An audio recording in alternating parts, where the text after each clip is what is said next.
From deep within our hidden volcano laboratory, a podcast about gaming from the people who bring your games to life. These are your core elements.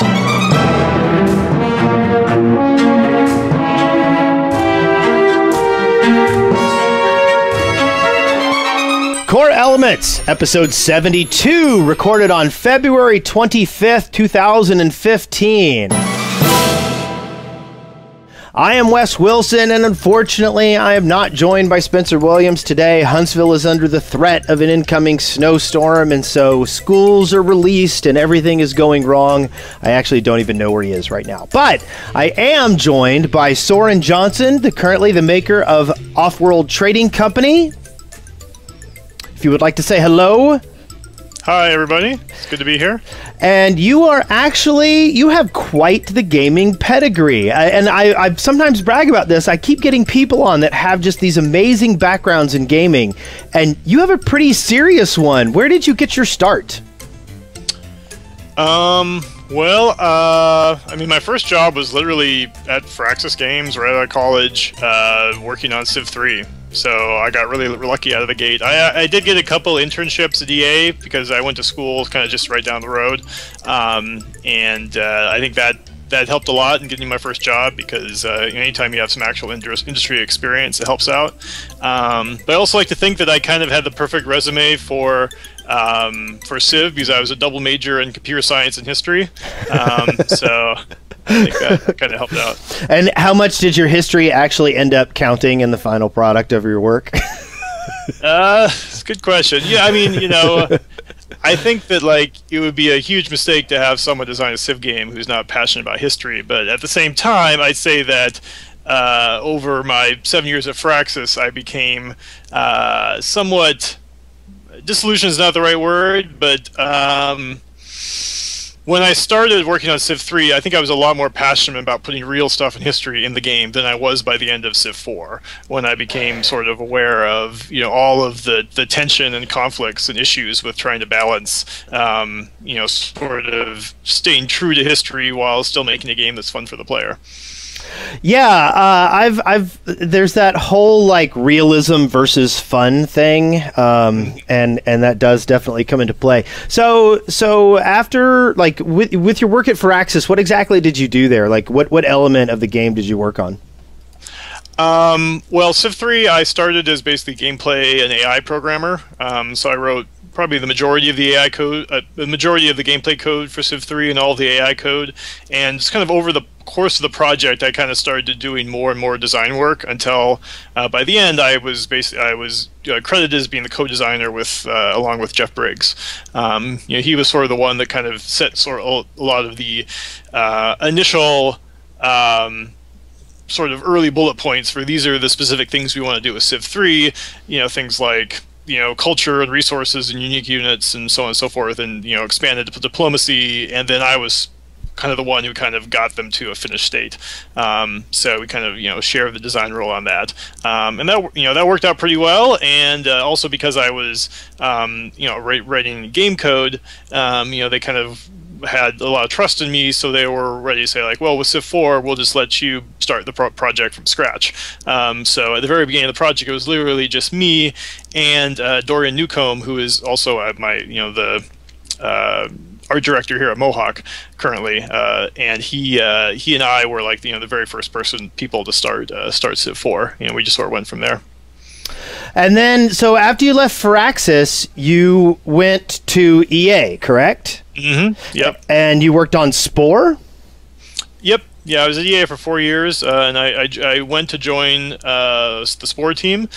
Seemed like a really interesting project at the time, and they were theoretically not that far from shipping when I joined, so at the time I viewed it as, well, this would be an interesting project that, it'd be nice to just ship something in a short period of time, which maybe sounds comical considering how long it took to make Spore. But when I joined, I think there was supposed to be a year left, and then that got extended, and I think I ended up working on it for maybe 18 months. And I worked mostly on the Civ level of that game, which was, many people made jokes about that. And then after that, I messed around for a while trying to work on sort of web-based strategy games, and then eventually that sort of turned into I was the lead designer of Dragon Age Legends, which was the the Dragon Age social game that was on Facebook in, when would that have been, 2010, 2011, something like that. Yes. And now you are working on your game, which is Offworld Trading Company. And how long have you been working on that? Well, I founded Mohawk in 2013 and started the prototype in that fall. And I'd say that we kind of really started hiring people in early 2014. That's when we kind of brought on our extra programmers. Dorian joined me pretty early in 2013, and now we've got. I think we just hired our 8th employee. So we've got maybe about 10 people working on the game if you include contractors. And we've been, I'd say we've been working on the game for, a solid year at this point in terms of, like when we, literally started our Unity project. I had a prototype that I'd been hammering away at for about 6 months before that. So, and that's like a really short development time for this style of game. Like how, I mean, did you bring in some existing assets? Are there tools in place now in Unity to make these types of games easier? Are you just incredibly experienced and you've got it down pat now? How are you able to put something out that quickly with this much detail? Yeah, Unity is pretty impressive. We were trying to get the prototype I had sort of hacked together working. We did that for a couple of months at the very beginning of 2014, and then I think around February or March we decided, like, well, let's give Unity a try. Strangely enough, I don't think any of us had really had any experience with C#, although it's not really that much different from Java. Or really with Unity. We just literally, okay, well, let's just download the Unity project, and I was like, okay, let's just take a week to see what we can do. And 1 week led to 2, led to 3, led to 4, and like we made incredible progress really, really quickly. It certainly helps. Like, we're a very experienced team. I would guess that our average experience in the industry is over 10 years. If you average it all together, maybe even more. So this is a team that knows what it's doing, and most of the experience has also been on strategy games. But having said that, the thing that's nice about Unity is that it's a mature engine. They already have their tools in place, which is really what the artists need to like be able to get a game going really, really quickly. And it's incredible what you can find on the asset store. When I first heard of the asset store, I kind of assumed that was just kind of a bunch of like sort of stock models, kind of like buying stock images for your web page or something like that. But what really is powerful on the asset store is all the tools you can buy. You have some specific problem in your game, whether it's like how you connect to Visual Studio, or how you're going to make particles or whatnot, and or animations or something. And there's probably some sort of tool on the asset store to help you with that. So it's been great, really. Do you think, and I've just kind of discussed this a little bit more in the past. Is this the wave of the future? Is it going to be kind of these more collaborative projects where you're pulling in pieces and algorithms and stuff from other projects? Or do you think the sole design and house model is going to continue for much longer? I think as long as there are, I think there'll always be programmers who care a lot about making their own engines because they want to be at the cutting edge of technology. So I think that some of the bigger developers, there'll always be a place for people making their own engines. But when our primary focus is on making unique games, unique strategy games, and so an engine is just a way to help us get there quicker. We're not interested in developing our own technology for its sake. In fact, I'd be very happy if Unity ends up being the only engine we ever use. If it's just that's it. Now that we're familiar with it, we're just going to keep on working on it, which means the next project will be faster, and the project after that will be even easier to make. And now, of course, things aren't going to work out that way. Inevitably, every kind of third-party engine has always, at some point, something's gone wrong with it, and they've kind of lost their lead. But for the moment, things are good. Well, excellent. Well, we will talk some more now that we've got an understanding of who you are and where you come from. We'll talk some more about you and your projects in a little bit. But first,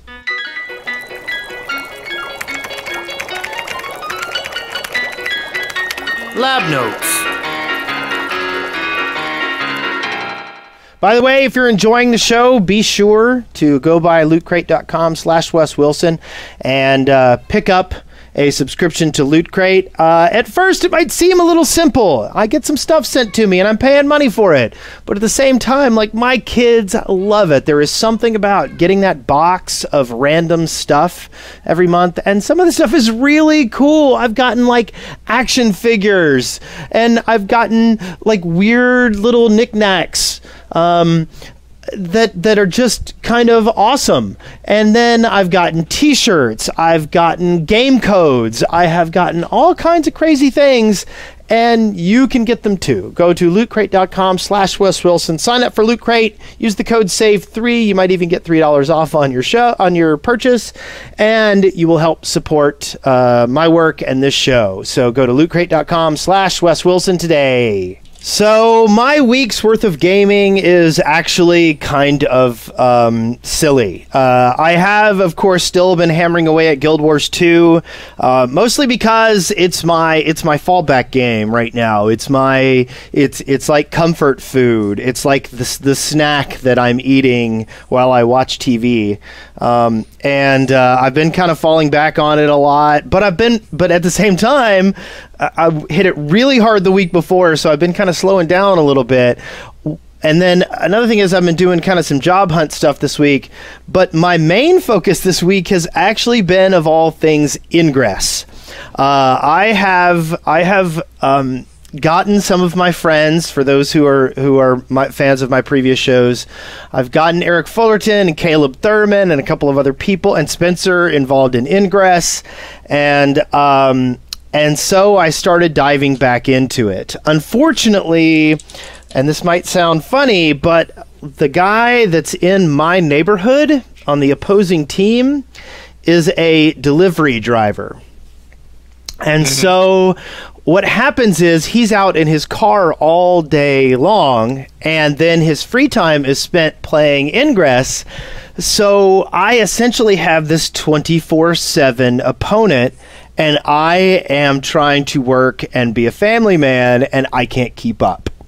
So, and I think there's an interesting concept here, and it's kind of like the old Trade Wars thing. Like back in the day with the unlimited turn Trade Wars servers, the people who had no life ruled the game. And I kind of feel like it's that way with this Ingress thing, because there's no limitation on how much stuff you can do if you have the time to do it.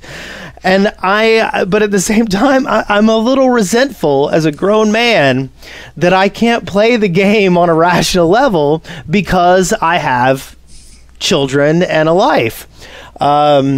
And so while I am enjoying it, I also resent the game. I'm angry at it. I don't want it to be the game that it is, but at the same time, I'm not sure I want it to be a game any other way. So anyway, that's pretty much my gaming for the entire week is Ingress and Guild Wars 2, but well, and your game. I guess I should point that out. I've gone through 3 of the tutorials on your game, and I have been really, really enjoying it.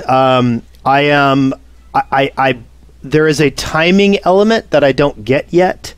So on the 4th tutorial, I have begun getting frustrated because all of a sudden the waterfall starts pouring over where people start buying my stock. Right. And then the next thing you know, I'm losing. Yeah. Yeah. It's hard to tell people when that switch so that they can learn kind of when that switch flips when it's time to start thinking about buying stock instead of just playing the game. Yeah. In fact, in the first couple tutorials, the AI is sort of really heavily crippled.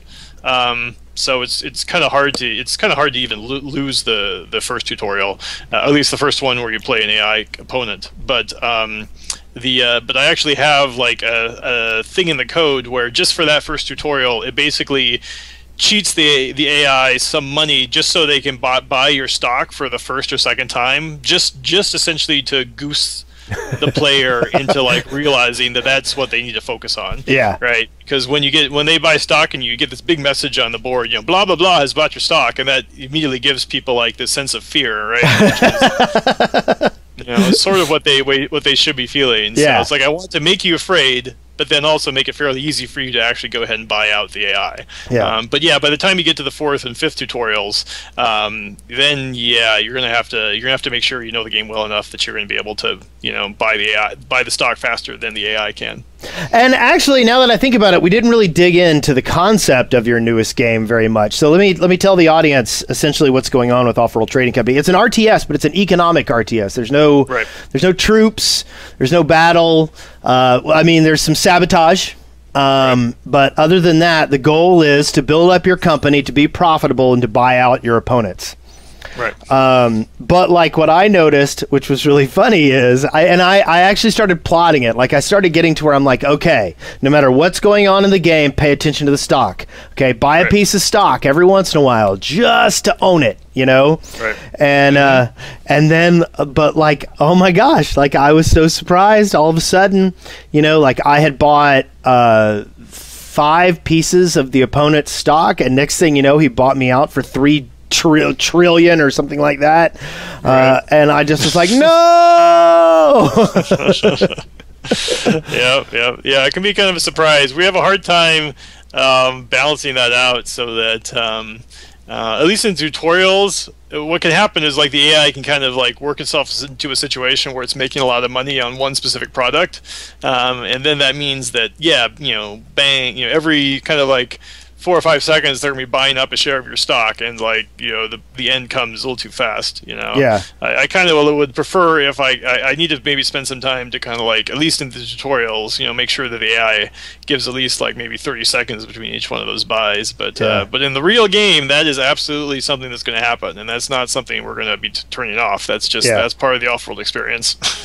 Well, and let me ask you this: does the AI essentially just all of a sudden decide to sell everything in all of its storehouses and buy your whole company? Is that what it's doing?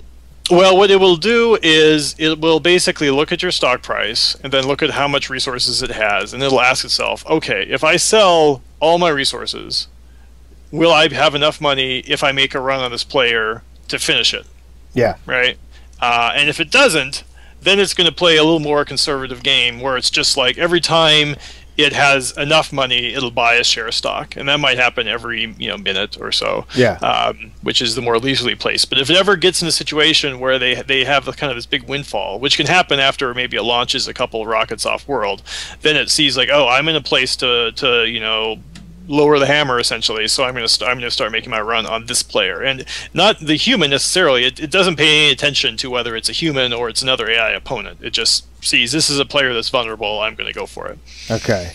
Interesting. Okay, so what have you been playing this week, or have you been playing anything at all? Because I know how it is with game designers. Yeah, pretty much the only thing I've been playing is Offworld. They did play some Darkest Dungeon last week, kind of in like, we had a little lull, or was that 2 weeks ago? We had it's been kind of a blur. We only came out, let's see, I guess 12 days ago.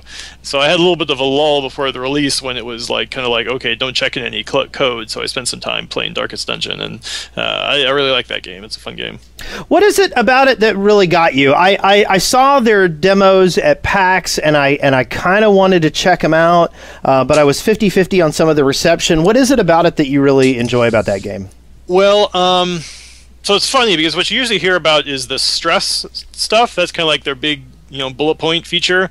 And which means it's a game like XCOM, and in the sense that like you have a stable of soldiers and you're going on these specific missions.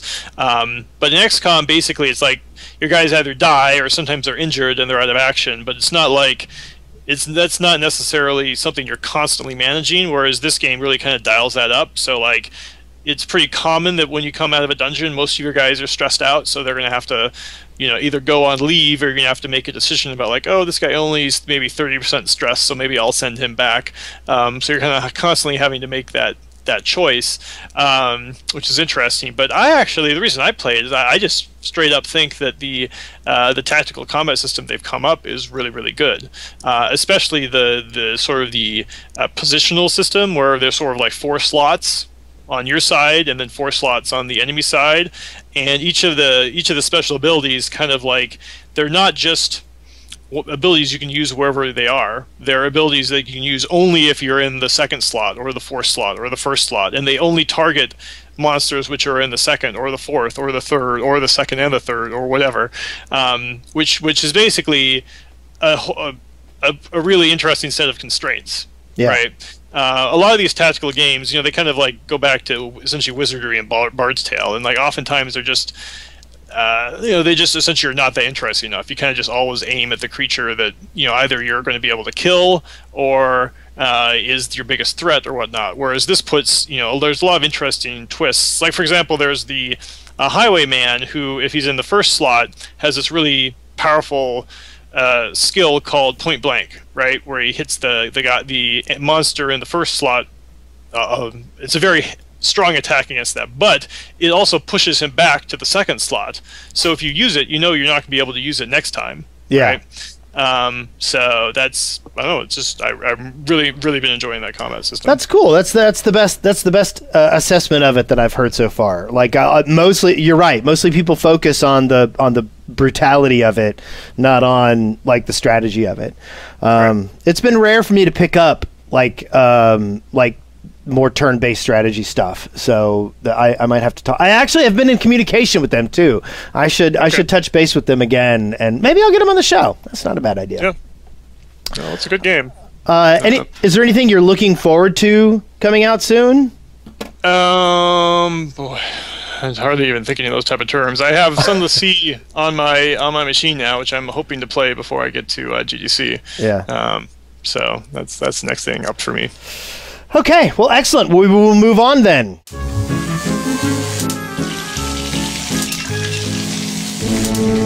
Eureka! Ow!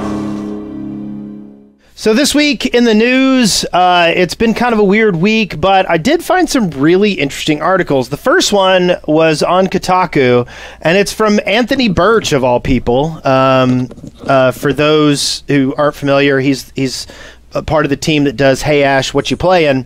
And his article is titled 5 Things I Didn't Get About Making Video Games Until I Did It. And it's kind of an interesting look at perceptions of video game development and the reality of it. And I thought I'd kind of go over these points with you and see if this is universal or if this is just from somebody who used to be kind of in media and then came into games. The first one is making games is 1,000 times harder than I thought. Do you think 1,000 is fair, or is it more like 10,000? Is that the article that had like 4 or 5 bullet points about these specific? Yeah, I saw that yesterday. Is it so? You're asking me directly. Is it 1,000 times harder than I thought it would be? Yeah. Yeah. Well, it's funny because I read through that article, and some of the stuff I agreed with, and some of the stuff I didn't. I mean, first of all, I don't think he's wrong about anything he said, but I think that also a lot of the problems that AAA developers have are kind of problems that they've created for themselves. Like it's extremely difficult to get anything into the game if you're a developer that's trying to keep up with the technology arms race that you see in AAA games. And I think that's dumb, frankly. Yeah. Like, I think that's a bad use of resources. I mean, in some sense, like, that's just the way it is, right? Because there'll always be that cutting-edge AAA developer that wants to have the best-looking game with the best-looking models and the best-looking animations and tremendous amounts of content and whatnot. But like, to me, that's not what the core thing of what games are about. So my answer to people is basically don't work on AAA games.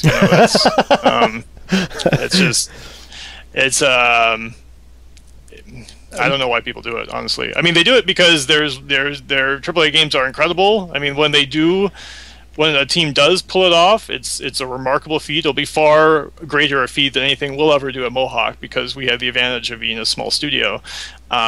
But at the same time, like it's a deeply unpleasurable development experience, and I think that's what he's probably relating in that article. Yeah. I don't think we feel like that way here at Mohawk. Like we are absolutely enjoying working on our games on Offworld because we're making decisions about not doing things that are going to put ourselves in tough spots, and accepting the fact that our game is not going to look like StarCraft 2, know, and we're going to make choices about, well, why don't we have a more stylistic look, and like save ourselves the nightmare of other tech issues. Do you think that there's a balance though? Like, do you think there's a way that do you think there's a way you could take where you're interested in the game aspect of it, the actual mechanics, the play off of other things, and then could you have a team where basically you hand off these concepts to some kind of a cutting edge developer sort of side of things? Like, is that kind of how AAA does it, or is this something that could be done where you've got some people who are focused on being on bleeding edge, and you've got some people who are focused on just creating good gameplay, and they come together to actually meet in the middle? I mean, I honestly think a lot of that stuff is mutually exclusive, because what allows us to innovate with Offworld is that I know that if there's a specific system that we see as a dead end, like we're just like a game mechanic, we're just going to chuck it out and try something different, right? And it's not going to mean I'm going to have to fire 10 artists because I don't need them anymore, right? Or I'm going to have to find something else to do with them, or I'm going to have a week of meetings to try to like figure out if it's worth.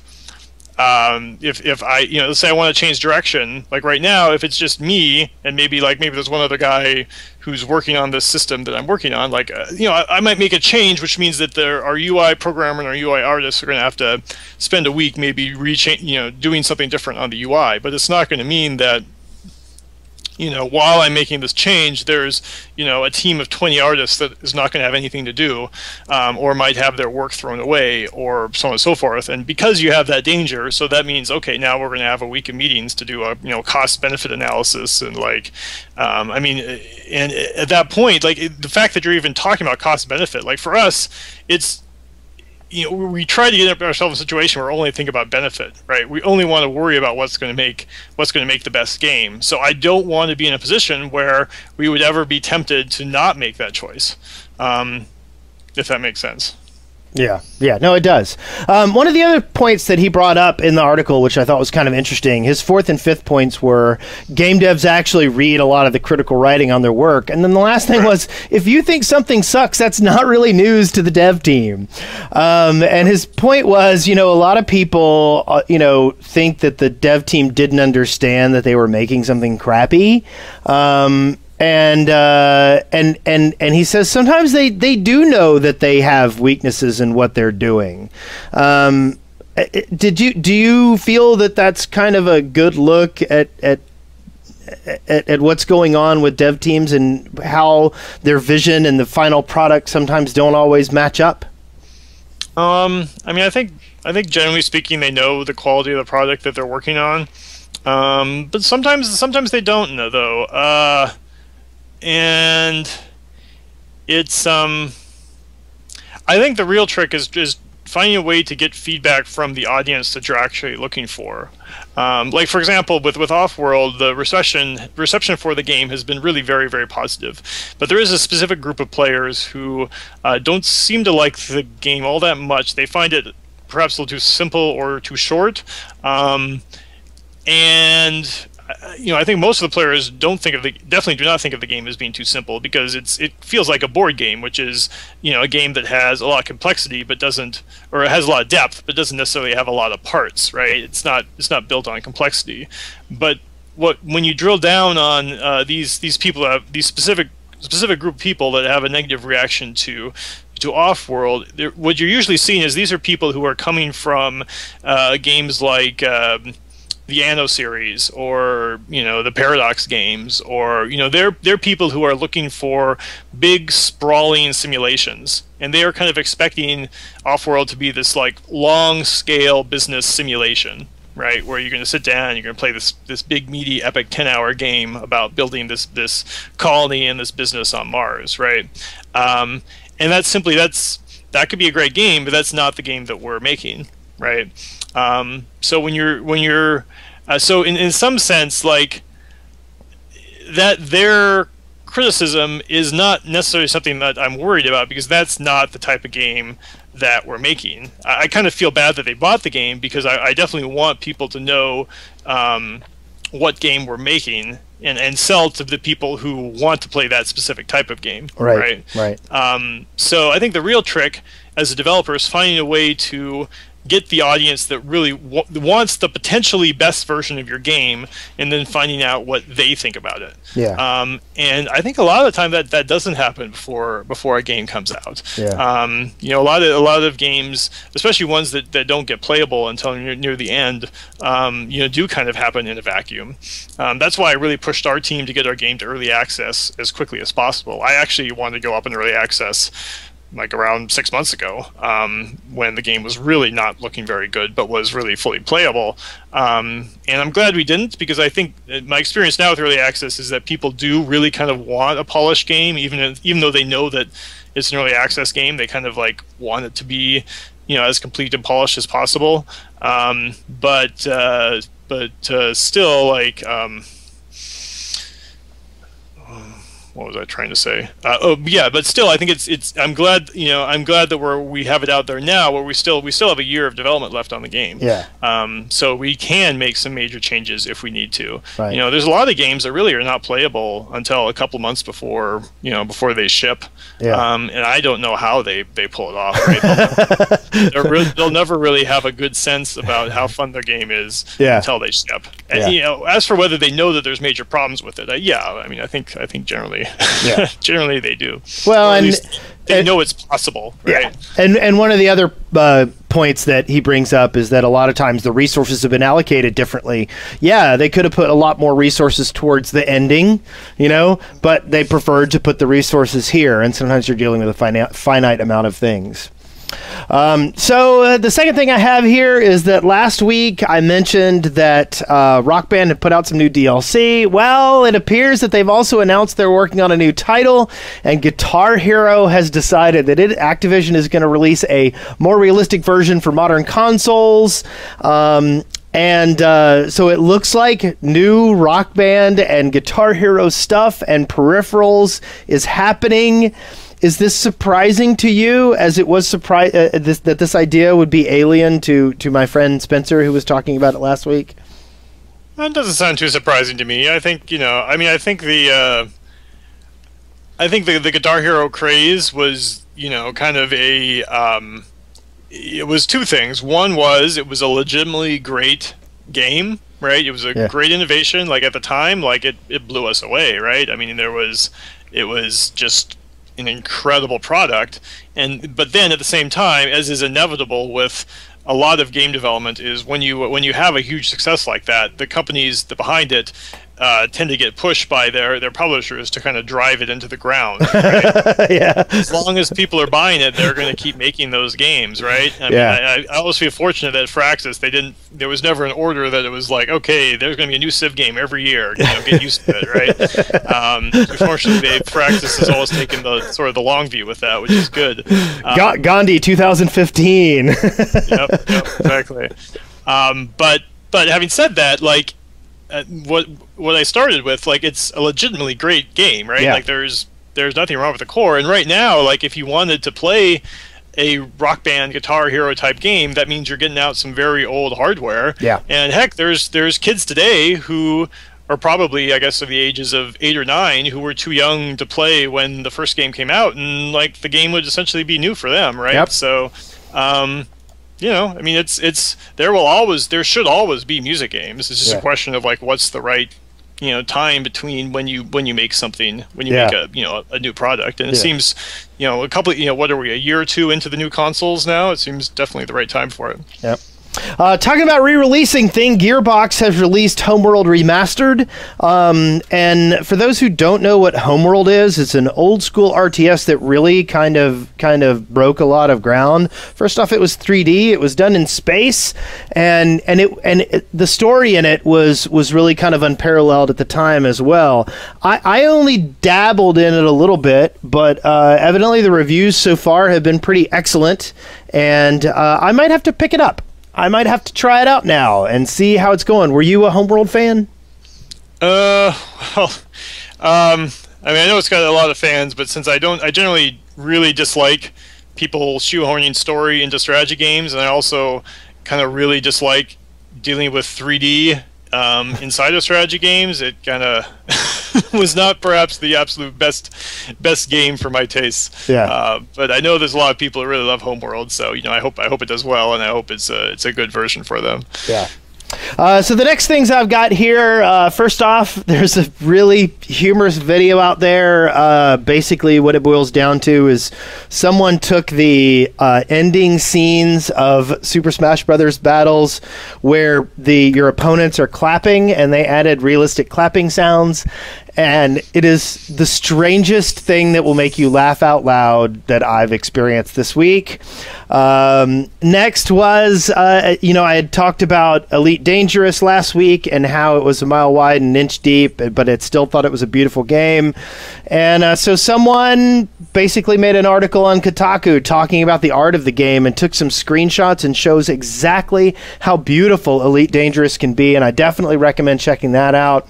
And last thing, we've got our friends over at the Total War franchise. Kotaku put out an article this week that said, wow, it's a Total War game that isn't broken, because Total War Attila came out, and evidently the first impressions of it are that it seems to be working quite well, and that everything is very constructive. So Will Overguard over there, good job for your team. You should get some good promotion out of this one. Are you a Total War fan?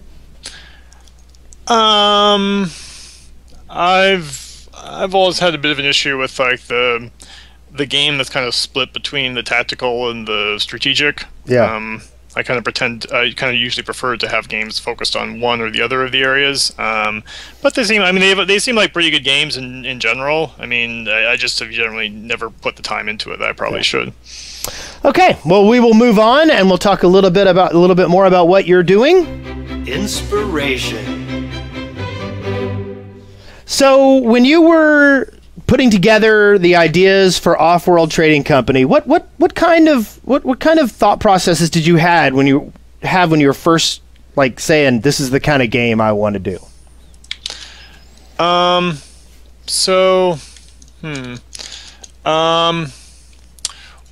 the reason why I thought that Offworld would be a great game is that I've always really enjoyed RTSs. I really enjoy the format of a game you play with up to 8 people. And you can play it on a lunch break. It's very competitive. It can work well in team-based play. But I would say that the issue I have with it is that all of the RTS games, I don't want to just say they're all the same game, but they're more similar than they are different, right? Mm-hmm. Like to me, an RTS game is simply a good format, but the actual content, and maybe content's the wrong word, because usually people, when you say content, they think of the theme of the game. I'm thinking of the actual mechanics and the rules and how the game works. To me, that part of real-time strategy games should be as varied as what you would see in board games, right? Like what I often say is, if you look at the top 100 games on Board Game Geek, and you compare them to, say, the top 10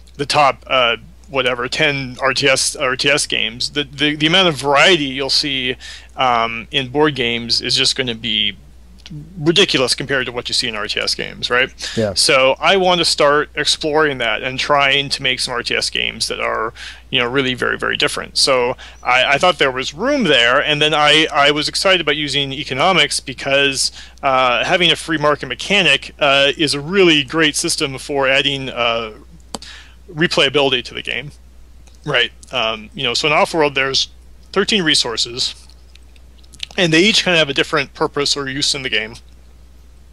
And some are primary resources that lead to other resources, like, for example, you can take water and turn that into food, or you can combine, carbon and aluminum and silicon and create electronics, things like that. And some resources tend to sell for more, and some tend to sell for less, and some you need for life support, and some are useful for building materials. And then there's power, which is kind of its own thing. And basically each resource kind of has its different niche. But the point is that the prices of the resources float depending upon the actions the players make in the game. So, food is only going to be expensive if people are buying food instead of selling food, right?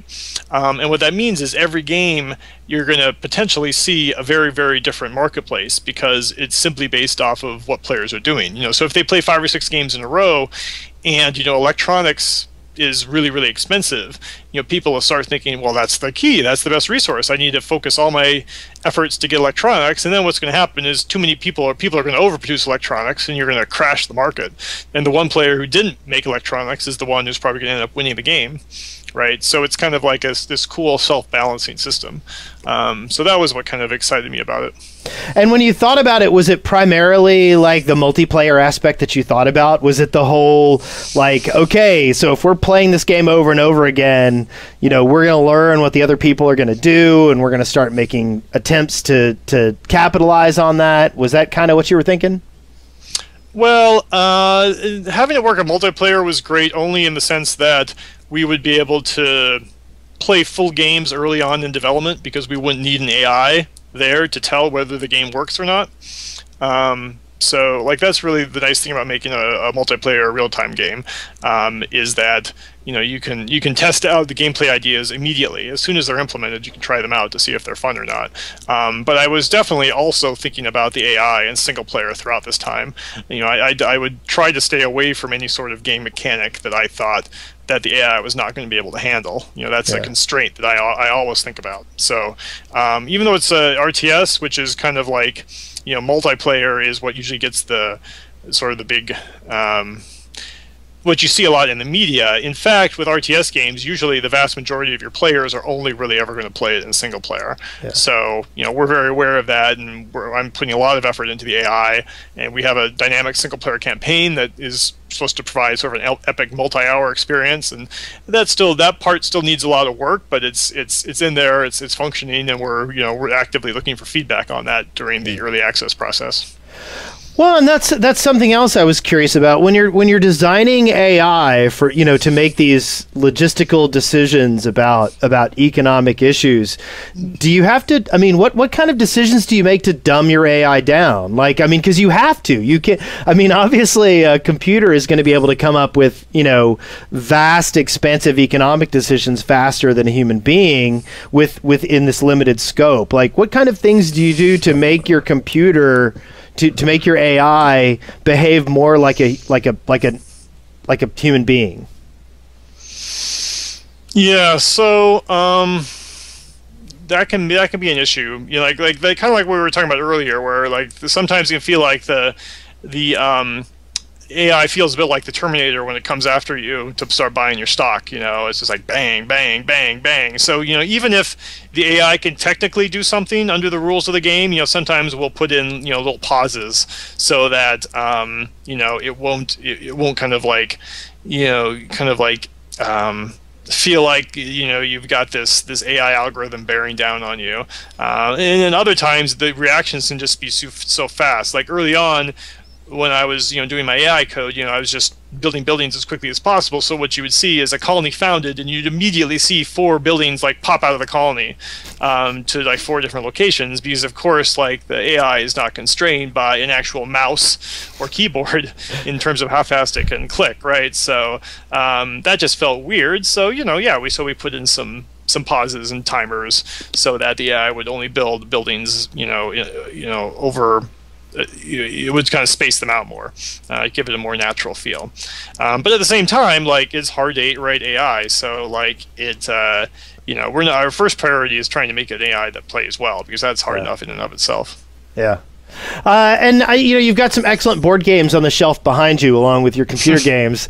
What kind of game? You mentioned that you looked at board games when thinking about making the game, what kind of things were you looking at as influences for what you were making? Well, there's a number of big influences on Offworld. There's actually 4 specifically that I usually talk about because I get asked this a lot. There's a very old board game from GDW called Belter that was from the late 70s, which was like an asteroid mining game, basically. And it also had like this kind of supply-demand thing of like every time you sold something, the price went down, and when you bought it, the price went up. And it had sort of like these sort of resource paths. You know, you were sending your goods back to the market to sell it, and so that was a kind of a nice starting point. Mule is a big influence as well, in terms of like you have X number of plots, and you know, you decide which plots you want to claim for yourself, and there's adjacency bonuses, and there's auctions and things like that. Even though we couldn't really make the sort of core resource auction thing that's so awesome in Mule work in real time. You know, we kind of went for a different solution.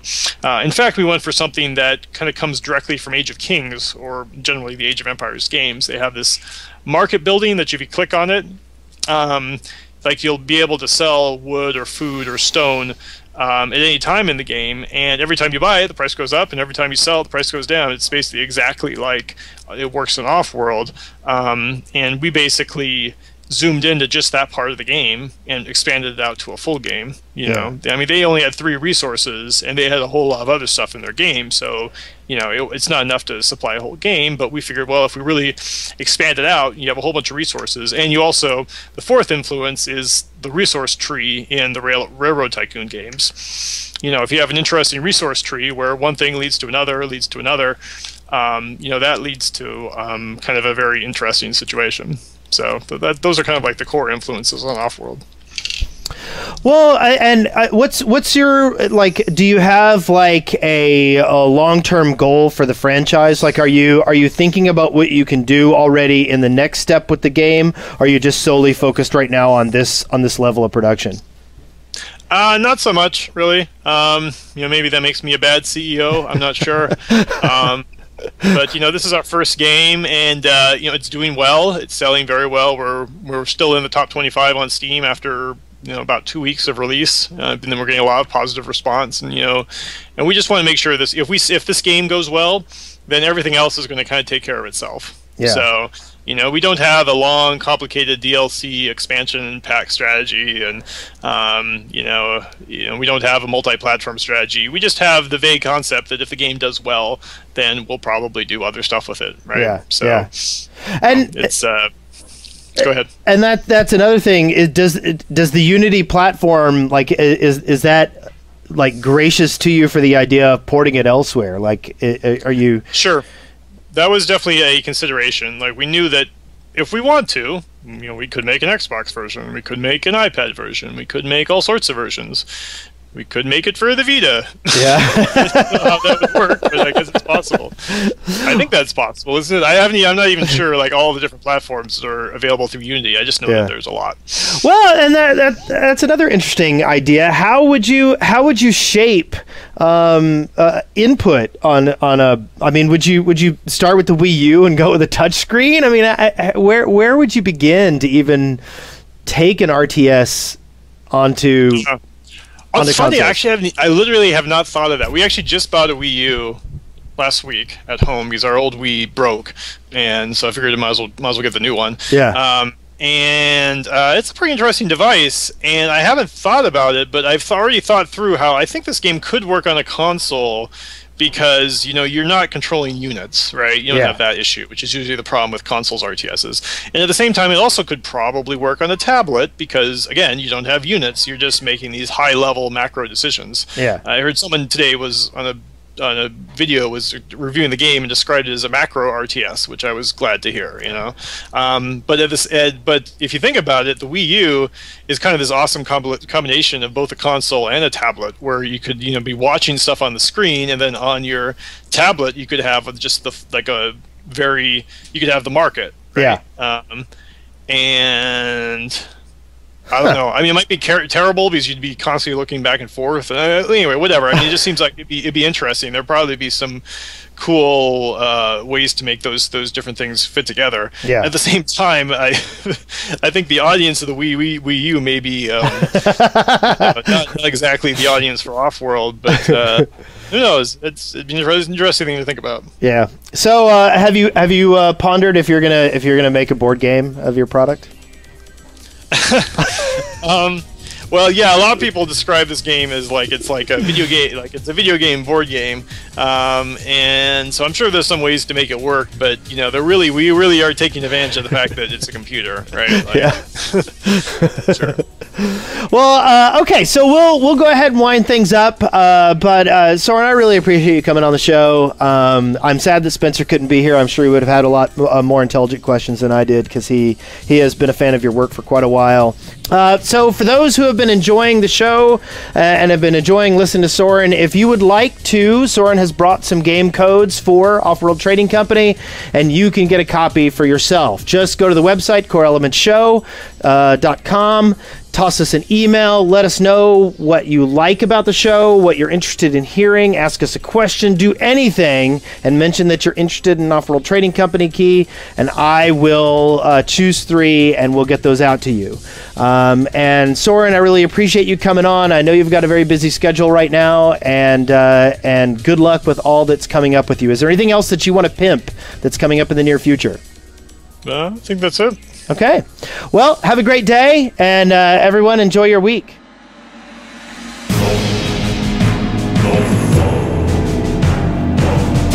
You've been listening to Core Elements, exploring gaming one element at a time, a listener-supported podcast. See the show notes or get more information at coreelementshow.com, or leave us a voicemail at 256-763-0455.